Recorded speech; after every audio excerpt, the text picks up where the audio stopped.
Last but not least, naturellement, c'est Badr Ben Youssef, qui est directeur du développement de la bourse à Casablanca, qui a un parcours extrêmement intéressant aussi. Il a été il est directeur du développement de la bourse, mais auparavant, il a été pendant 8 ans, pour ceux qui ne le sauraient pas, en charge d'une entreprise qui est très dynamique en matière de communication financière et de relations avec les investisseurs. Il s'agit de Maroc Télécom. Donc pendant 8 ans, Badr a animé la relation investisseur et la communication avec les investisseurs de Maroc Télécom. Il a exercé aussi sur le marché boursier marocain comme analyste spécialisé dans l'économie et la stratégie. Il est titulaire d'un diplôme d'études approfondies de l'université de Dauphine, de Paris-Dauphine, en diagnostic d'entreprise. Et il a auparavant été lauréat de HEM à Casablanca, et il a aussi il s'est spécialisé avec un diplôme en analyse financière de la SFAF Polyfinance. Il est engagé, c'est un personnage engagé dans la bourse, on le sait. C'est un homme de conviction et d'expertise, conjugue les deux.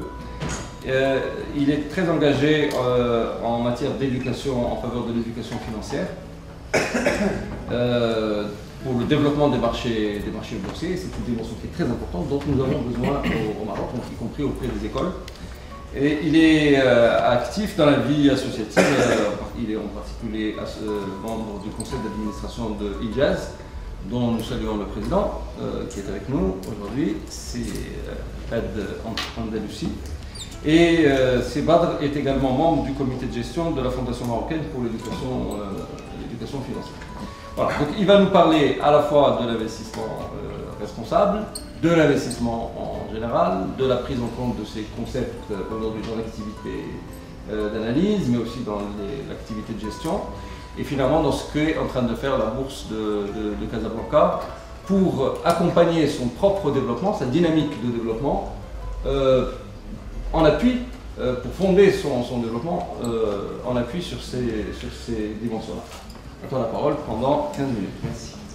Merci, c'est Fouad.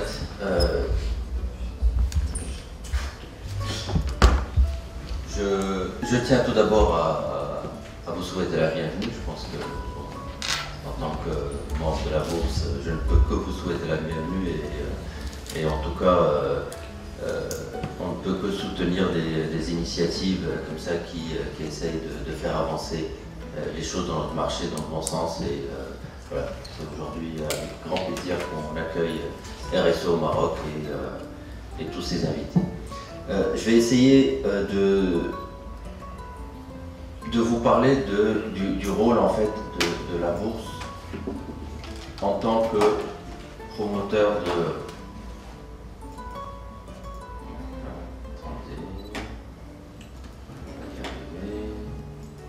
voilà. Le rôle des bourses en tant que promoteur de l'ISR au niveau d'un marché.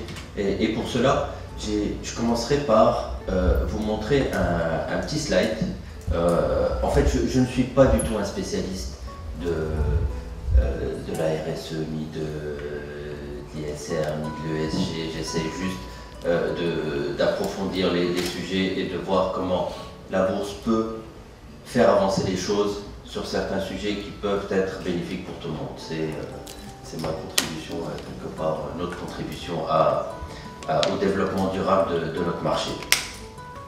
Et j'ai retrouvé ce schéma qui m'a paru très intéressant et qui permet de montrer tous les acteurs de l'ISR, que ce soit en termes d'acteurs de la société civile, d'épargnants, des entreprises, des régulateurs, des producteurs d'informations. Et on voit qu'il y a une multitude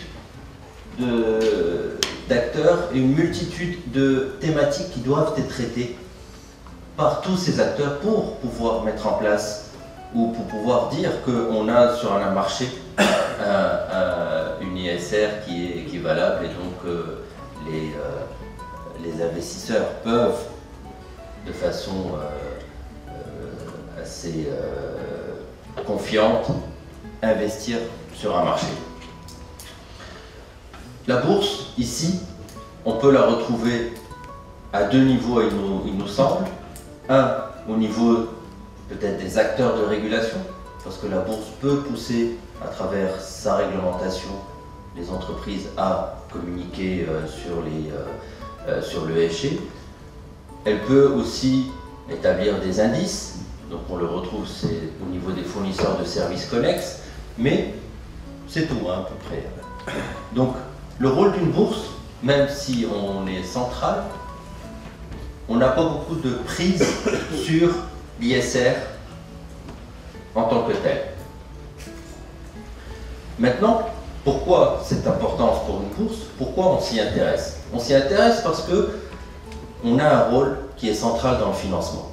On est le réceptacle des émetteurs et des investisseurs, on est ce point de rencontre, et en tant que point de rencontre, on se doit de faire en sorte que l'investisseur qui investit soit rassuré sur la stabilité et la transparence du marché. Et donc, on va pousser les entreprises à adopter les meilleures pratiques, que ce soit de communication financière, que ce soit de bonne gouvernance, que ce soit de pratiques éthiques, etc. Et on va essayer de nourrir, comme on dit, la confiance des investisseurs en fournissant et en diffusant de l'information. Donc un rôle de promotion et un rôle de fourniture et de peut-être de diffuseur de l'information, parce que c'est bien de produire des données sur l'ESG, mais encore faut-il les retrouver. Petite parenthèse sur cela, l'Institut marocain des administrateurs a réalisé une étude avec le soutien justement de l'IFC et de la Bourse de Casablanca il n'y a pas très longtemps sur la publication des données non financières par les sociétés cotées à la Bourse de Casablanca. Et je vais vous donner juste deux chiffres. Premier chiffre, un quart des sociétés cotées ne disposent pas de site internet. Voilà, tout est dit. Deuxième chiffre, 56% des entreprises cotées ne communiquent pas sur des éléments non financiers. Voilà. Donc c'est juste pour vous dresser le topo sur la diffusion de l'information et encore moins la diffusion de l'information non financière, extra-financière, comme le dit Fouad. Maintenant, que peut faire une bourse pour pouvoir améliorer tout ça? Alors, je me suis basé sur un benchmark qui a été fait par la WFE, qui est la World Federation of Exchanges, qui rassemble environ une soixantaine de bourses dans le monde, qui représentent grosso modo 90% de la capitalisation mondiale dans le monde. Donc c'est pour vous donner l'ordre de la significativité des représentants dans cette association. Donc on est membre de cette WFE depuis quelques années maintenant, et cette association essaye de pousser justement aux meilleures pratiques, et l'une des meilleures pratiques c'est l'investissement socialement responsable. Alors ils ont mené une enquête en 2015 qui a concerné 56 bourses, dont 43% sont des bourses de petite taille. Alors tout est relatif dans bourses de petite taille, c'est des bourses qui ont un chiffre d'affaires inférieur à 100 millions de dollars. Bon, on va dire que la bourse de Casablanca est de très très petite taille. C'est un auto-entrepreneur dans ce cas-là.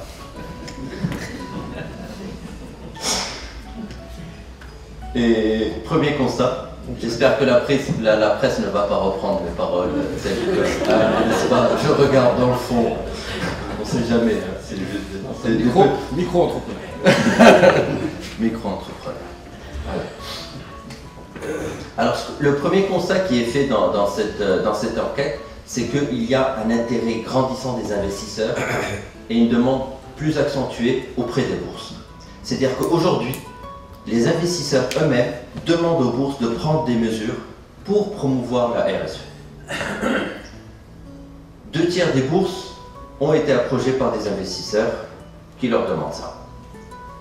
20%, à peu près 18%, disent que cet intérêt est de plus en plus pressant. C'est-à-dire que la demande est beaucoup plus forte. Et justement, il n'y a pas plus loin qu'au mois de janvier, la Bourse de Casablanca a reçu un courrier signé par une trentaine d'investisseurs internationaux qui nous demandaient de prendre des mesures concrètes pour promouvoir la RSE sur notre marché. C'est clair. Comme ça, les choses sont claires. Ok, très bien. Je pense qu'on ne peut pas revenir ou faire semblant que la RSE n'est pas aujourd'hui importante au niveau international. Il faut comprendre le sens de demande de ces investisseurs. Maintenant, c'est une demande. On nous demande de promouvoir.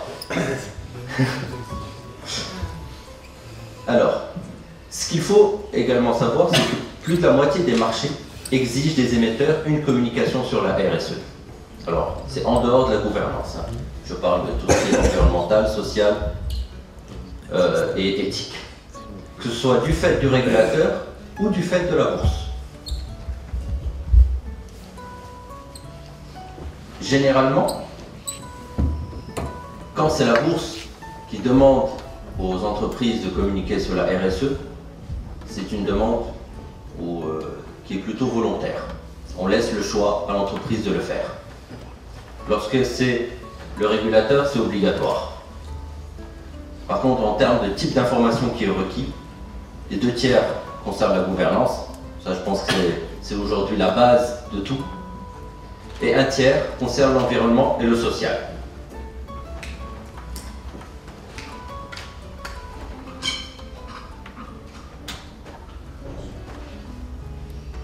Ce qu'il faut également peut-être noter, c'est que, on a parlé un petit peu d'historique tout à l'heure sur la RSE.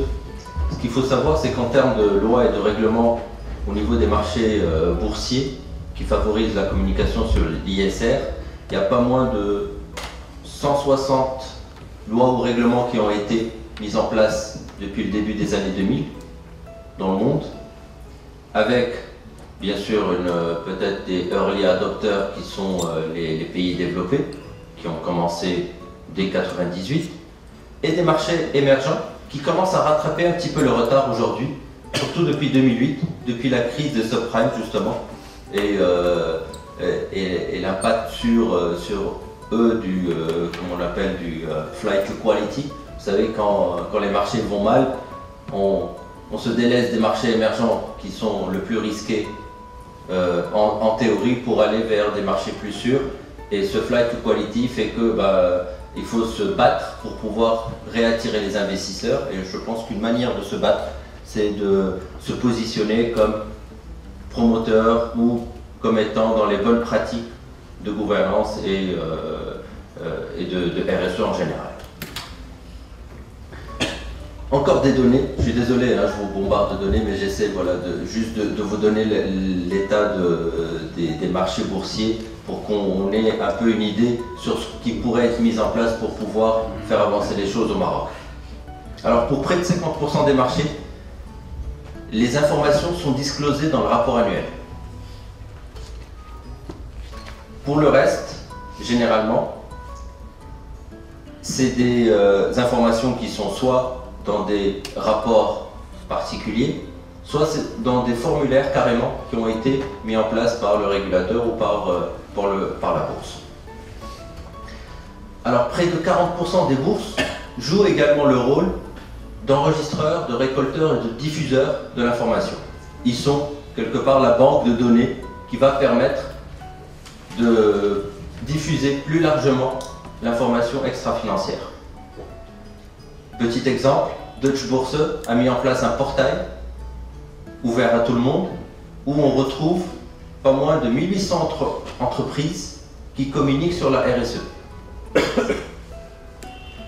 Donc voilà, un rôle de la bourse qui pourrait être, que la bourse de Casablanca pourrait peut-être jouer un jour. Inch'Allah. Et puis je voulais également vous parler de l'expérience brésilienne qui est dans les marchés émergents aujourd'hui, parce que là, le Brésil est toujours considéré comme émergent, jusqu'à preuve du contraire, qui ont réussi à travers le lancement en 2012 d'une recommandation qui s'appelle Report or Explain for Sustainability or Integrated Reports. C'est-à-dire qu'en fait, ils demandent tout simplement, de manière volontaire, aux entreprises, soit de communiquer des informations et des données sur leur ESG, soit d'expliquer pourquoi ils ne le font pas. Et en fait, l'encouragement des sociétés à remplir un document spécifique ou pourquoi elles ne le font pas a fait en sorte que les entreprises ont adhéré plus facilement à la chose. C'est-à-dire que c'était peut-être préférable de communiquer les données plutôt que d'expliquer pourquoi on ne le fait pas. Hein? Surtout en matière de compétition, je dirais, sur le marché entre les entreprises pour pouvoir attirer les investisseurs. Quand vous avez des gens qui communiquent bien, forcément, même quelle que soit la justification que vous donnez, elle ne sera jamais assez bonne pour pouvoir concurrencer celui qui communique. Et donc aujourd'hui, quasiment 70% des entreprises adhèrent à cette initiative, avec une moitié qui communique, un peu plus que la moitié, et une moitié qui explique pourquoi elle ne communique pas. En même temps, juste avant, en fait, le régulateur brésilien a introduit une obligation de communiquer dans le document de référence qui est en fait la note d'information, si on veut, de base, sur la politique environnementale des entreprises et de son coût. Parce que je pense que l'environnement brésilien aussi s'y prête, hein, parce qu'il y a un impact environnemental qui est important, et donc forcément je pense qu'ils ont poussé dans ce sens-là. Et à partir de 2016, à partir de cette année, ils ont renforcé toute cette communication au niveau, mais uniquement du document du reference form, au niveau du document de référence. Pas de manière... c'est obligatoire, mais uniquement à l'entrée ou pour certaines opérations, pas forcément de manière régulière.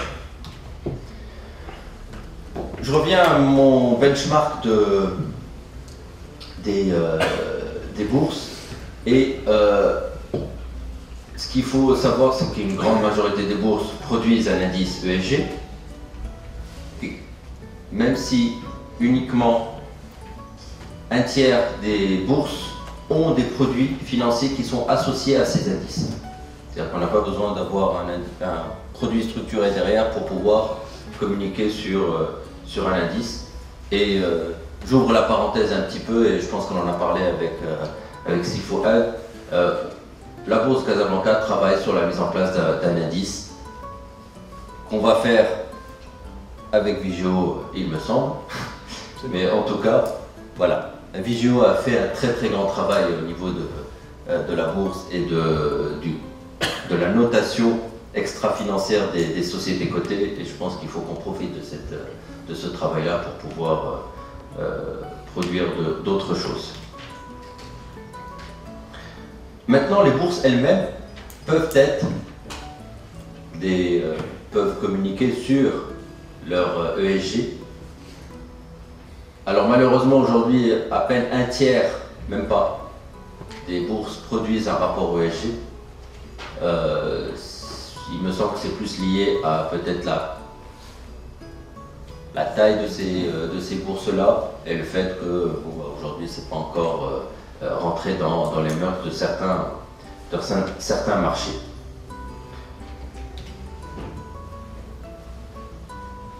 Pour conclure, il me reste, je pense, deux slides. J'ai retrouvé également une étude qui a examiné les impacts des améliorations et des dégradations des scores de performance extra-financiers d'entreprises canadiennes cotées entre 2007 et 2012. Et avec un peu d'économétrie, ils ont prouvé que, en fait, les investisseurs pénalisent plus la dégradation, donc les entreprises qui sont socialement responsables ou qui deviennent plus irresponsable, plutôt qu'un score élevé. C'est-à-dire que le jour où une entreprise rentre dans la notation, dans les radars, je pense qu'elle a intérêt à garder le cap et à ne pas dégrader sa notation.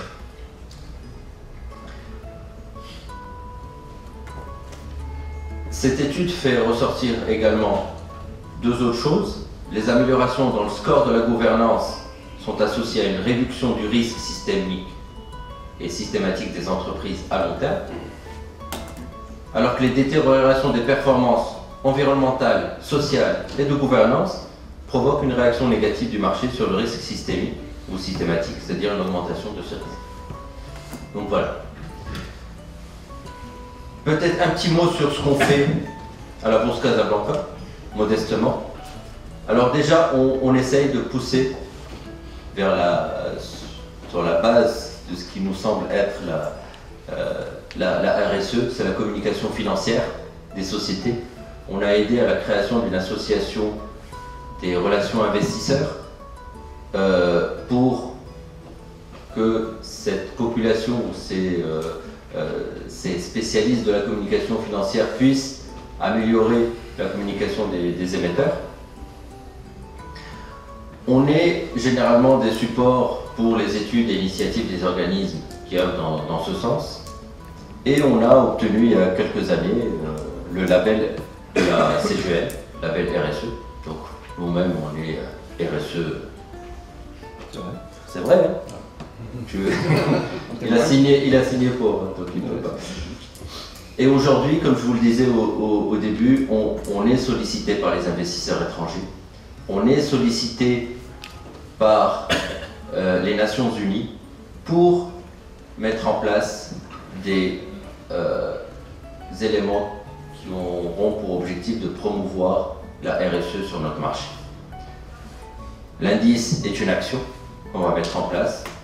Et la deuxième action qui sera mise en place avant la fin de l'année, c'est l'établissement d'un guide de reporting pour les entreprises cotées qui va permettre au moins de créer une base ou un référentiel sur lequel les entreprises cotées pourraient s'appuyer.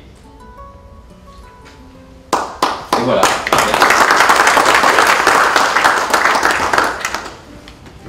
Merci. Merci beaucoup, c'est Badr pour ce tour d'horizon très informatif sur l'engagement croissant des bourses au niveau des places boursières au niveau international en faveur de l'intégration des facteurs de responsabilité sociale dans leur activité, mais aussi dans les informations des entreprises que ces places boursières servent.